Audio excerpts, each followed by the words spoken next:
So Kent didn't upload this past Friday, and I have to wait for another fucking seminar day. Who is arrogant, egotistical, and self-righteous enough that I could rain in their parade? Yes, I can answer the question. Ooh, I've been looking forward to this one.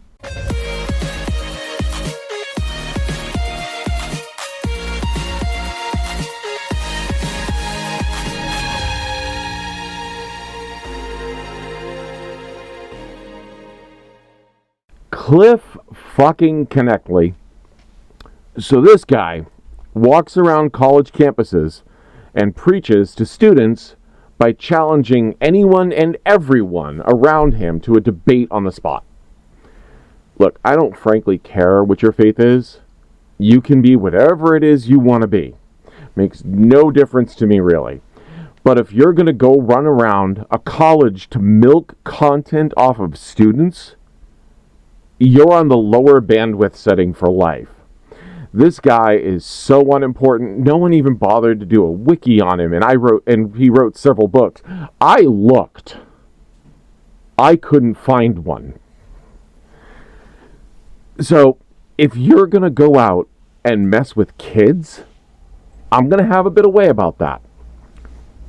So, most of his videos are of him taking the points that he thought he had good points. I found one that was decent enough that I could use, because these are done outdoors, there's a lot of background noise, and I'm trying to clean this stuff up as best I can, but it's just so, hissy and garbled. So, Cliff, how do you want to get this started? You know there's no way, there's no way that I could ever prove that God exists. Roll credits. Okay, no. How about we get an argument that God exists? What do you think? That would be more effective. Okay, Cliff. How about we get that route? Now, what do you have now? The evidence that God exists, I'll give you 11. Are we doing the evidence speed round or something? I mean, fine, whatever. I mean, just get on with it. First one. Order and design point to an intelligent mind. Didn't we go over the intelligent design thing, just recently? Yeah, look, listen, Cliff. If you want to assert that the universe is in any sense of order, I would love to hear it. If you think we are in a designed universe, why can we only live here on this tiny little atom in comparison to the entire universe? Just outside of our paper-thin atmosphere, we can't survive. We simply evolved to live here and adapted to this environment. That's not design. That's survival of the fittest traits. So why do you think the universe is designed? You and I are standing at the foot of Mount Rushmore. As we're standing there, I turn to you and say, hey, isn't it incredible the way the water just dripped over the rock face? Hey, it's George Washington up there. Isn't it amazing the way the water, by accident, just carved out those heads on Mount Rushmore? Are you serious? If you're going to make that kind of an argument, why doesn't water just carve out those perfect images of people?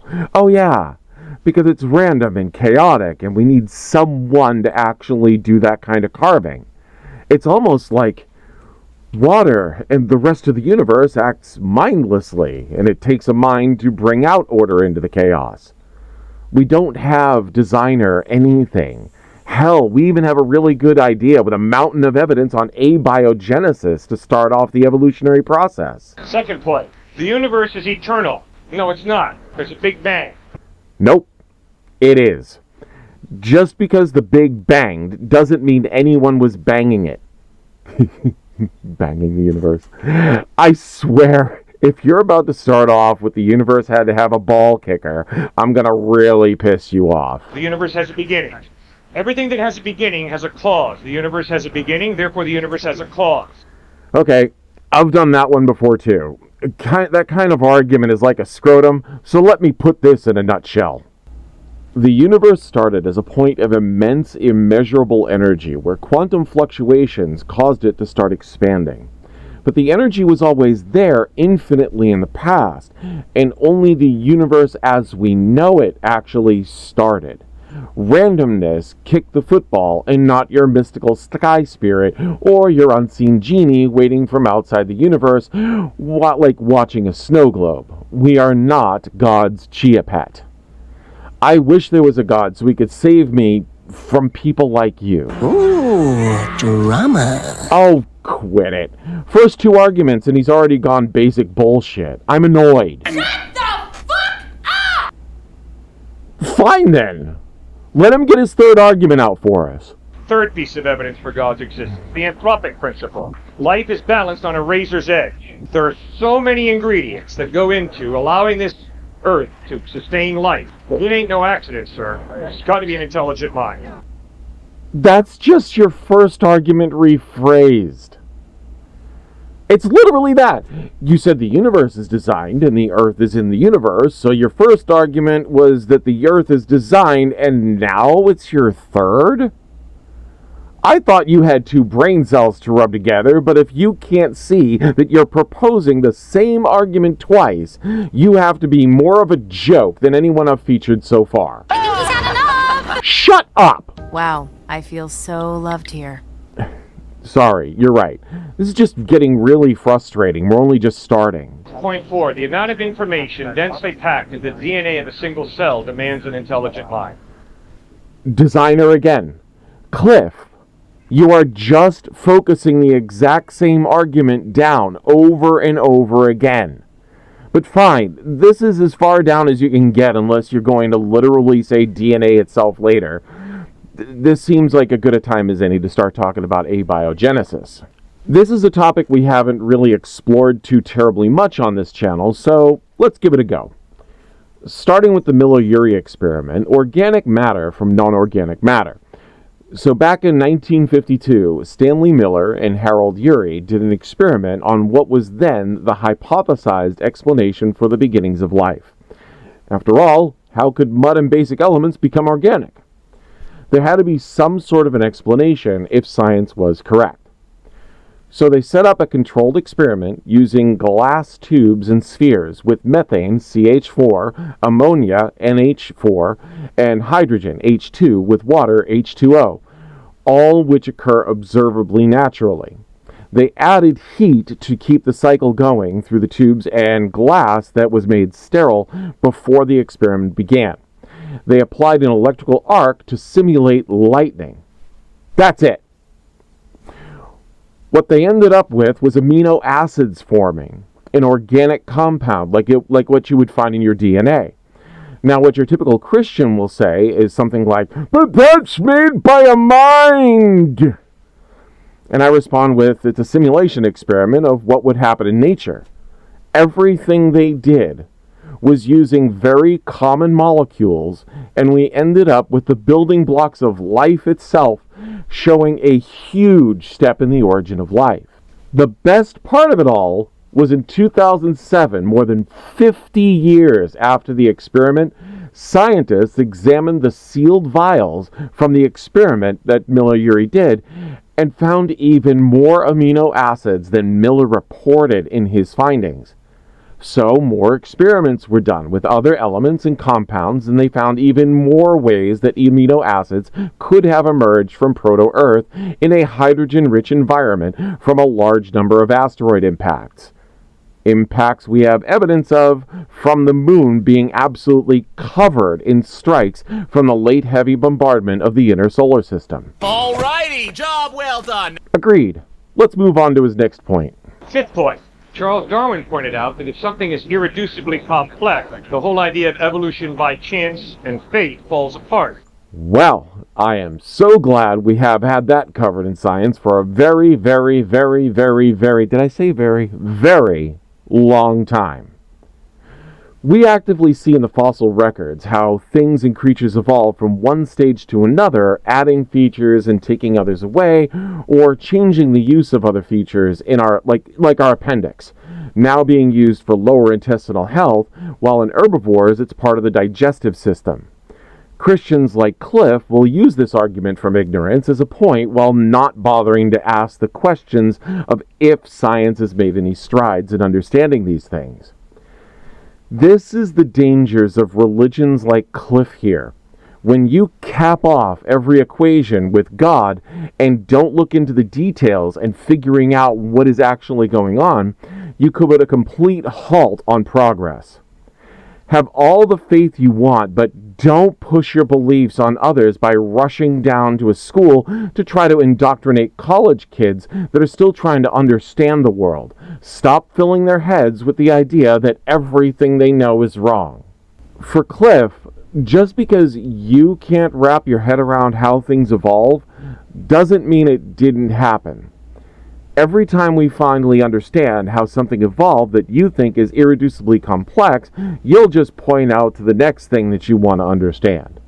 How many of these things do we have to solve before you accept that an eye didn't just pop into existence? All of them? Okay, that's a hint for me to get off my soapbox now. Well, it's the same with the eye. If something's missing out of the eye, it ain't gonna work. And there's so many parts of the eye that are necessary in order for an eye to be an eye. Can't go from one little stage to another. Wow. Cliff is not that bright, is he?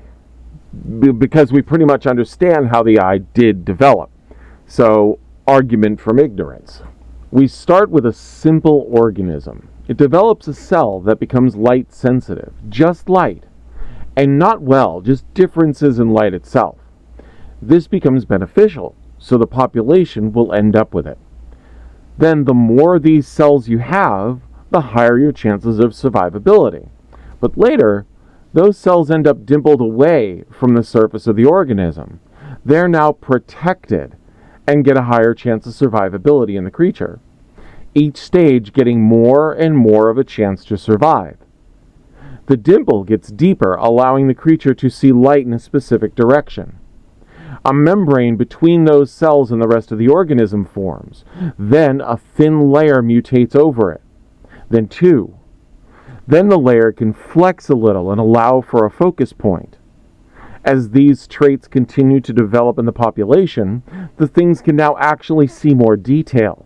Small changes over and over, a bit by bit, with that membrane allowing for control and movement, muscles. Now what does that sound like? Oh yeah, it's an eye. Cliff is yet another prime example of an argument from ignorance fallacy. Next. Sixth piece of evidence for God's existence is moral absolutes. Is he serious? Oh, for fuck's sake. There are no moral absolutes. None. Morality is entirely mind-dependent. Okay. Let's argue here for a second and just end this once and for all. If a thing depends on a mind, it depends on the opinion and choices that mind would make.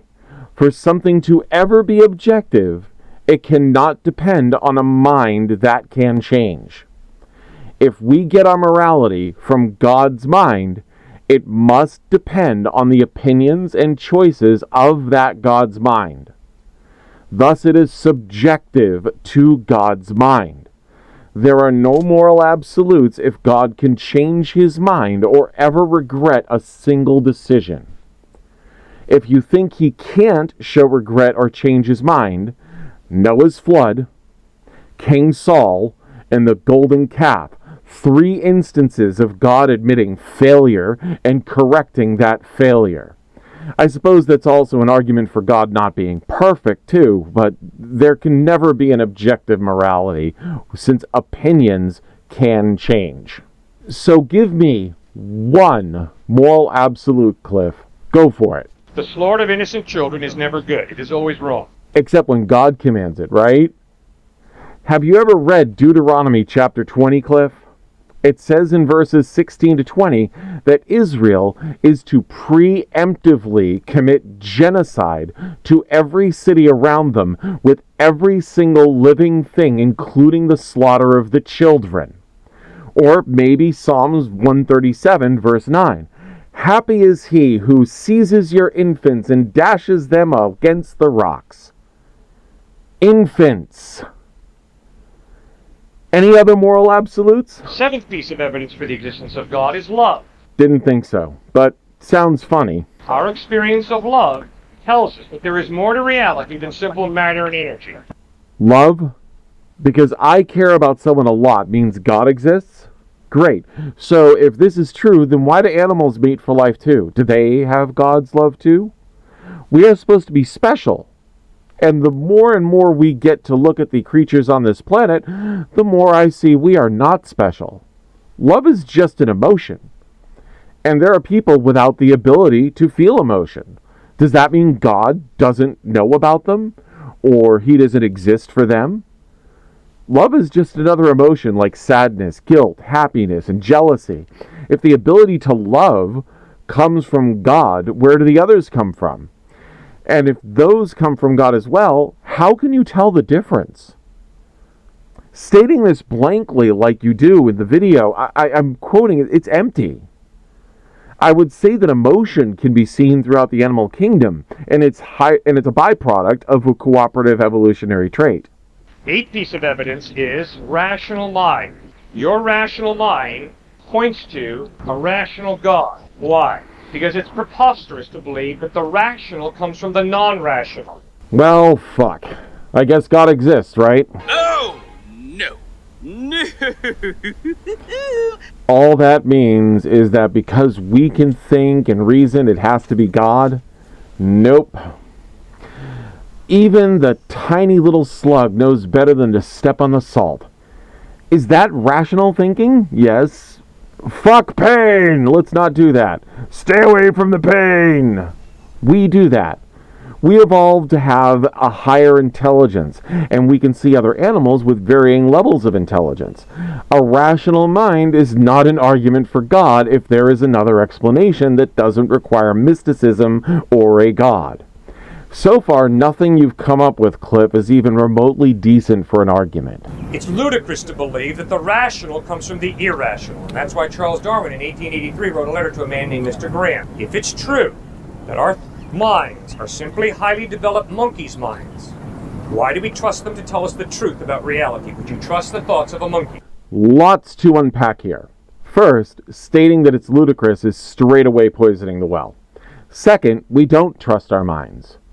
If we did entirely, we wouldn't keep progressing with science over and over and double-checking what we think with our evidence, then having other people recheck our evidence over and over until we can say, not that it's proof, but beyond a reasonable doubt that things are the way we think they are. The point is, we don't trust our minds. Our minds play tricks on us all the freaking time. Like people that trust their minds to believe that some magical being must have done it. I love that guy from times. Must have done it. I think I'm going to worship a new god. Lord must have done it. So let's recap. He has 3 left to go, and so far he has repeated himself with 2, and more of the rest are arguments from ignorance. He can't explain it, so it's God. Please convince me. I'm tired of being an atheist. Ninth piece of evidence. You as a human being have an innate drive for meaning in life. You're always attaching meaning to your life, so are we all. The only way there can be meaning is if there is a God who created you for a purpose. No God, life is ultimately meaningless. And this is why I'm tired of being an atheist. There is no true meaning to life. It is meaningless. But we choose to give our lives meaning by doing things for others. It's a long-lived philosophical question. What is the meaning of life? Perhaps the answer is nothing. Nothing we do here will affect some far-off galaxy in any meaningful way. Nothing we say or do will stop the evolution of the universe. So why are we here? The truth, in my worldview, is that there is no meaning at all to it. This is going to hurt, but once you get past the pain of this realization, everything becomes okay. I am okay with no ultimate meaning. But if me sitting here and talking to you gives you even a little bit of joy, a little bit of a smile, or a feeling like you've watched or experienced something good and fun, it is the purpose I gave myself for my personal life, and I am fulfilling that purpose. Give yourself your own purpose in this otherwise meaningless existence, and you can truly be happy. I am happy, and I'm happy to be an atheist. Yeah, the earlier comment was a setup. Sue me. Shut the fuck up! I was having an emotional moment, and that's how you respond? Let's just move on, shall we? 10th piece of evidence for the existence of God is the historical resurrection of Jesus Christ. The records of which are not only completely inconsistent, but at times contradict one another, and are supposed to be the infallible Word of God with no recourse or evidence of anywhere in the Roman texts, any of the Roman documents or ledgers, when in some of the Gospels there are supposed to be guards that witnessed it, but all never reported a damn thing and never mentioned it at all. Ever. With the only reference to Jesus in Roman texts being not even Jesus himself, just one guy talking about the acts of terrorism his followers committed in various places around the Roman Empire. But again, I mentioned all of this in detail in an earlier video if you want to listen to the full argument there. This is starting to feel like a fluffy atheist recap of the past 2 months. Moving right along. Agreed. One more to go. Let's see what he's got. All right, here's the 11th one. Because I've never seen life come from non-life. Aww. Abiogenesis. I could have ended with this. Not today, Satan! Fair enough. But yeah, argument from ignorance. And this is the general scheme of apologetics. They don't do a full research into whatever they're trying to get out, and they end up flopping over like a limp dick with arguments against things that are entirely uneducated about. I feel like I just went round for round with a crash test dummy. Exhausted, but I really didn't accomplish much. I guess this is why he has to go out and talk to kids, because if he talked to adults that have already studied things like this, he'd get demolished. Hey, audio clip demon? Hey, bitch! We have to find someone better to deal with next time. You want to do another Darth video? I feel like beating on a punching bag instead of a crash test dummy. Sounds like a plan. I am Corsi, and this is the Fluffy Atheist. If you like this, thumbs up, and don't forget to subscribe. Share me with friends to learn or to point and laugh. I'm good either way.